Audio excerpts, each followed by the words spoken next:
অপরাধী যারা আছে, কালপিট যারা আছে, এই খুনি হাসিনা এবং নিষিদ্ধ ঘোষিত ছাত্রলীগ, নিষিদ্ধ ঘোষিত আওয়ামী লীগ এবং যুবলীগ, এই সন্ত্রাসীরা কিভাবে আজকে এই স্বাধীন বাংলাদেশে এইভাবে আমার ভাইকে গুলি করতে পারে, এই অপরাধীরা কিভাবে জামিনে মুক্তি পায়, সেটা আমরা আজকে আপনাদের কাছে কোয়েশ্চেন করতে চাই।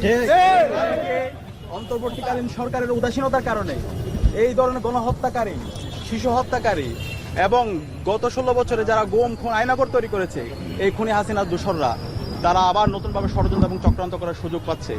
আমরা হুঁশিয়ার করতে চাই, এই স্বাধীন বাংলাদেশে খুনি হাসিনা এবং তার দোষদের কোনো ঠিকানা হবে না। এদের এই স্বাধীন বাংলাদেশে বিচার হবে এবং একই সাথে এই বাংলাদেশে, স্বাধীন বাংলাদেশে আর কোনো ধরনের দিল্লির এজেন্ডা এখানে আর বাস্তবায়ন হবে না। বাংলাদেশে রাজনীতি করবে বাংলাদেশপন্থী যারা আছে তারাই। আমি সবাইকে আহ্বান করব, আজকে আমাদের বাংলাদেশপন্থী যারা আছে, ছাত্র শিবির, ছাত্রদল এবং সকল ছাত্র